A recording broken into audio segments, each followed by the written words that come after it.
Is everybody? Hi there. Welcome to Tech Talk Weekly. I'm Bob from Creation Station.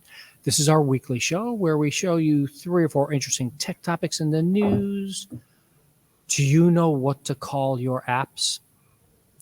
It might be more complicated than you really think. And if there's a news story you want us to cover, reach out. Creation Station at broward.org. That comes right to us, and we'll get it on the show for you. And today, my guest is Michael Bryant, filling in today. Thank you, Michael, for doing that. You're very welcome. Michael's a regular on the show if you pay attention to our summer learning programs, because he is busy right now putting together summer learning stuff. Fill in everybody who hasn't seen you out here before. What do you do, Michael? Thank you, Bob. I appreciate that. I am the Adult Services Coordinator with Broward County Library. I get a chance to oversee all of the adult programs throughout the entire library system. So it keeps me busy. I get a chance to work with several different teams and committees as we develop programs and events, creating collaborations and partnerships with our community leaders and things of that nature. So I stay busy. Yeah, just a few. Michael's and our cubicles are next to each other, and we're constantly interrupting each other's meetings with, could you please just hold on, mute? Yeah, Not exactly. a problem. It's a good thing. Let's get started with our first story, because Michael and I have both been following CES, and we know what's going on, do all these cool things. And 90% of CES we do not cover on this show because CES is all about these cool wonder things, and this show is about something you can go buy tomorrow.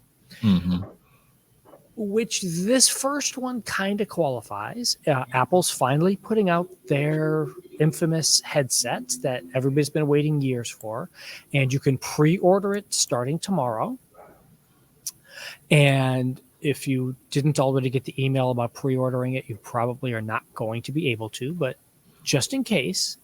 But the thing that struck me about this was this media kit that they put out that lists all these things. Like, it's called Vision OS, small v, always a small v. You can't capitalize it, even just at the beginning of a sentence. You can't call them XR or AR or VR or MR or all these things. They want to be called spatial computing.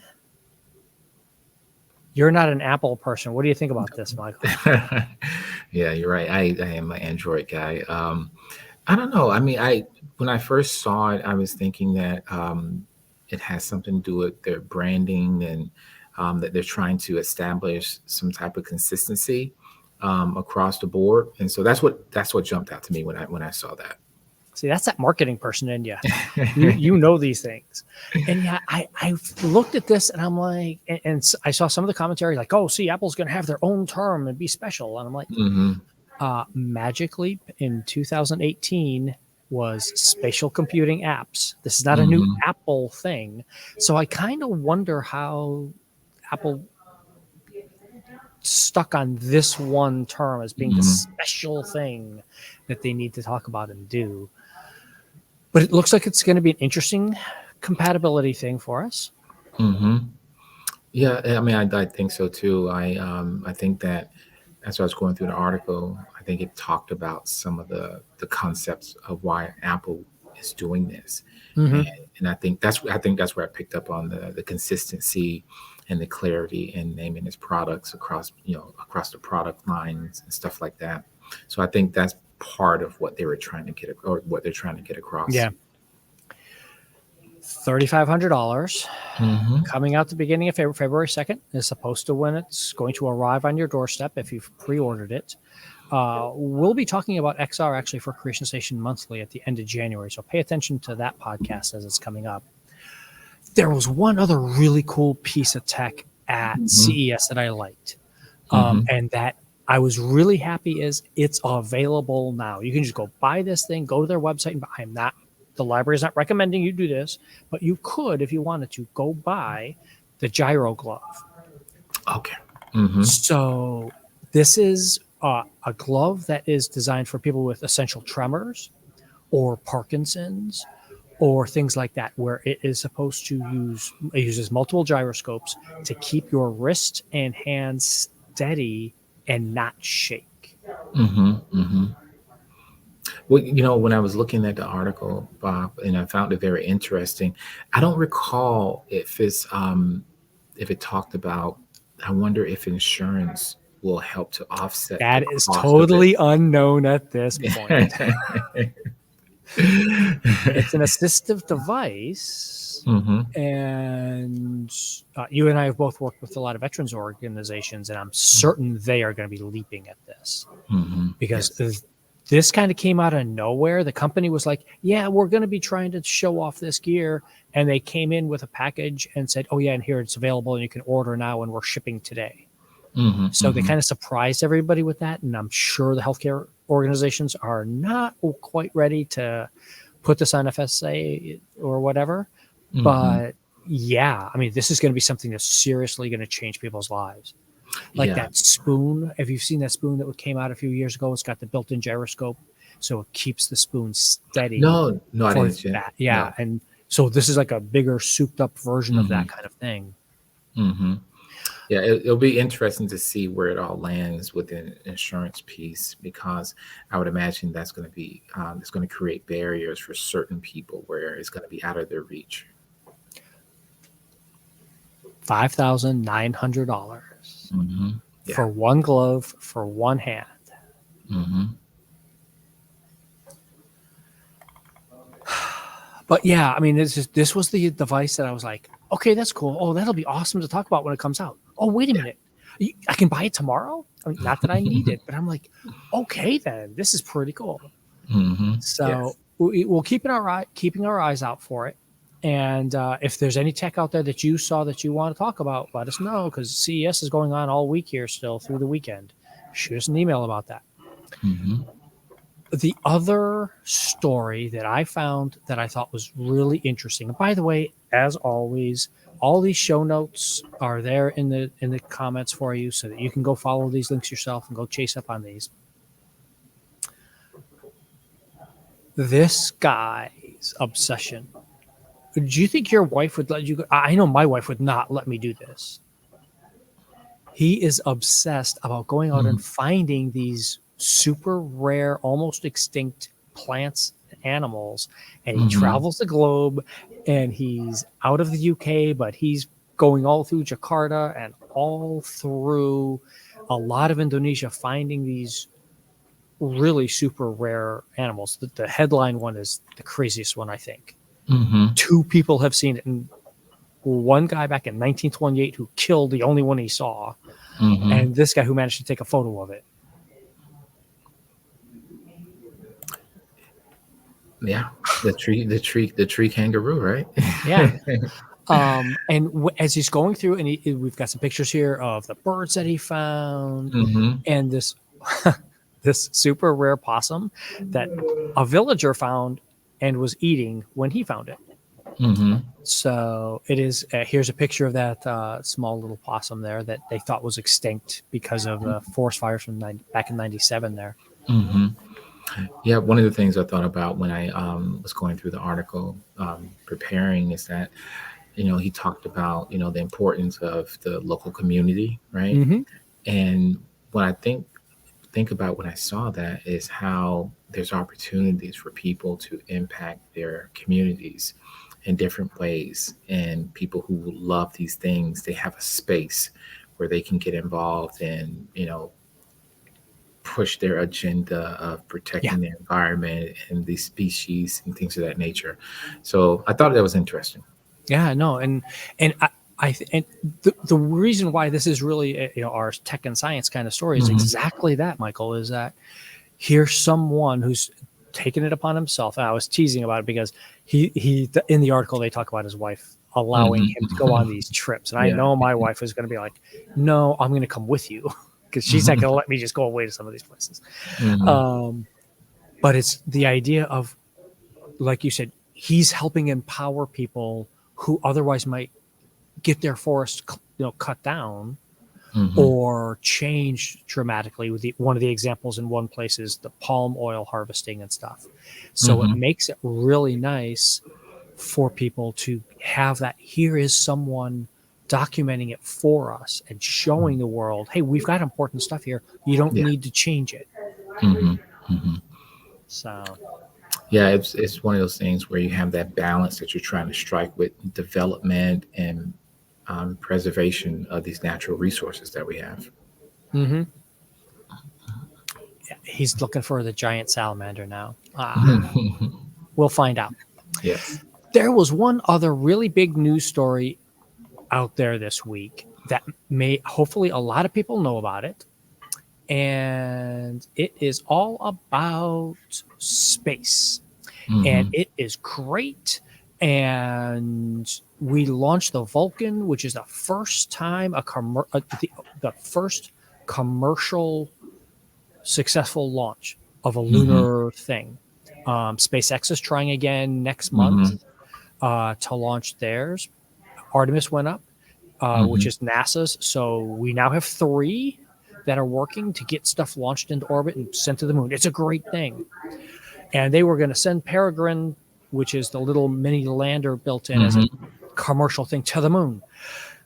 And then everything went wrong about 24 hours in. So if you follow Well, the news stories, it's in here. Give me your take first, Michael. what I thought about the competition. Yeah.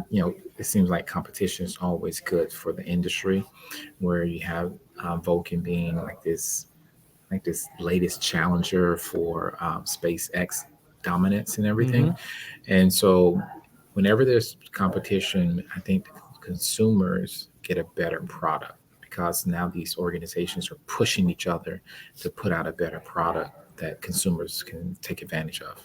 Yeah. And Blue Origin has theirs lined up for next year.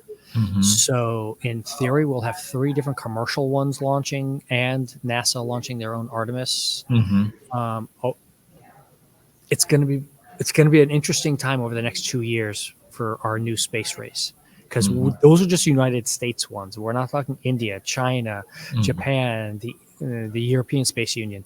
They have some amazing stuff coming out. Hmm. But one of the parts about this that I was a little concerned over, and then I became really concerned over when Peregrine failed, is this Memorial Space Flights package. So, and I know you probably have no idea what this is, Michael. Yep. But what they did was a private company, this Hmm. Celestis, has taken some famous people's DNA, Hmm. people from Star Trek. I'm sorry. Yes, from Star Trek, James Roddenberry, the creator of Star Trek, some different astronauts and Hmm. various actors and authors, some of the original Arthur C. Clarke and some of the original science fiction authors, Hmm. and taken their remains and packaged it up along with some notes and some DNA from people and launching it into the moon Hmm. so that it lands as a memorial on the moon. Hmm. Yeah. Is this a great? I just don't see this as being a great idea to pollute the moon. We already know we're going to have a problem. Why are we polluting the moon with this now too? I don't know. I don't know. I can't answer that. I noticed that one of the actors was it James Scotty, was it Duhan? Yeah, yeah, Yeah. So I don't know. There's a lot of things that happen that we just sit back and you just kind of scratch your head sometimes. You just wonder if maybe some of it is, you know, a sense of just accomplishment to say, we were able to do this. Um, what's the reasoning behind it? Like, what's the end game behind it? I'm not sure. yeah, and yeah. That's my thing. It's like there was several people, a large chunk of people who had no Hmm. idea this was happening. I didn't Hmm. even know that. I didn't know it was happening, and I didn't know that there were protests at the flight about this. That Hmm. some people were protesting, saying, "No, you're desecrating the moon" and stuff like that. So Hmm. I put the articles in the show notes there, so everybody gets a chance to take a look at it Hmm. and think about those ideas for yourself. Yeah. Um, it's a different type of thing, Hmm. and I'm not so certain. We've got space tourists. I'm not so certain we need lunar tourism yet. Let's get the professionals up there. Let's get the robots up there and get that figured out before we start dropping our miscellaneous stuff around.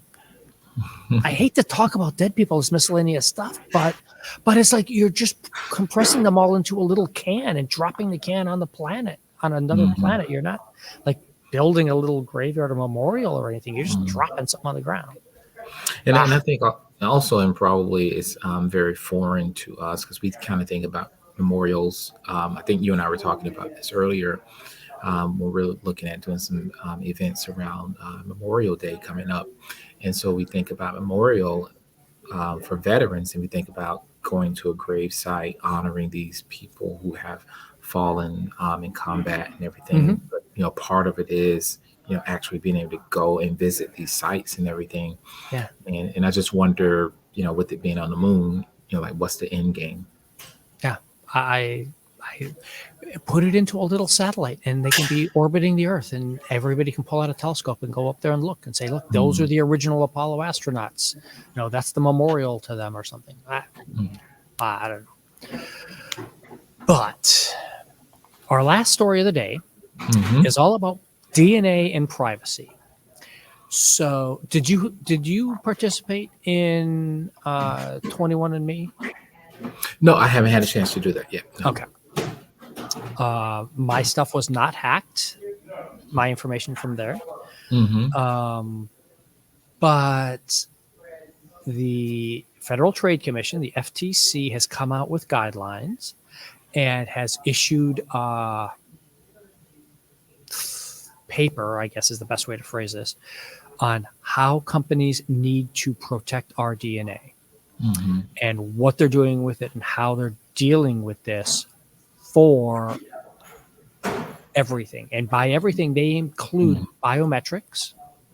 They include all sorts of that other stuff in there. So it is keeping not only those DNA samples you might give to a company, but your phone, your Face ID, your thumbprint ID on your whatever that you're using to unlock and do stuff. They're like, let's establish some rules now, which I'm all for doing that. Which should have been done 2 years ago, but let's do it now at least. What do you think about that, Michael? Who do you think should be in charge? Should it be the Federal Trade Commission who's in charge of stock markets being in charge of this? I don't know who needs to be in charge of it per se, but I know there is privacy concerns. All of these devices and this interconnectivity that we have, where your information is floating here and floating there. So I don't know what organization should govern it, but there should be something in place. But I do have concerns when you have an entity trying to regulate something, and just like every other industry, how do you enforce these things? How do you keep track of them? Does the agency have the bandwidth to enforce any of these issues, when in essence you're depending on the company to kind of self-regulate themselves, unless there's some gross thing that mismanagement that rises to a certain level, why the oversight agency now gets wind of it. And so it's a lot of questions that need to be answered. It's nice to definitely have that information protected, but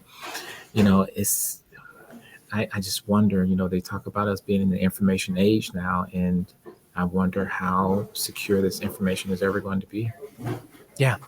And of course, the link's in the show notes for everybody, so you can go read.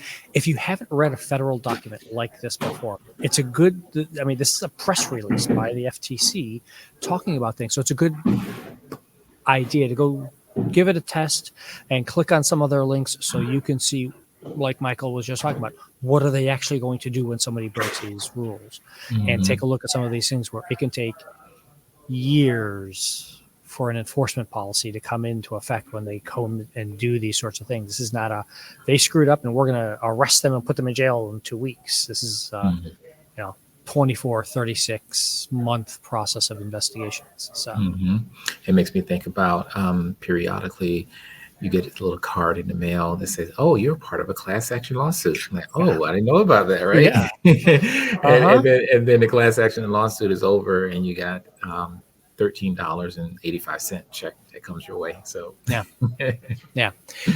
I do want to highlight before we get out of here, because we have to close soon, but I want to highlight you've got this really cool program that's running right now in the spring Mhm. of the Broward Free Scholars Speaker Series. Fill us in about what this is.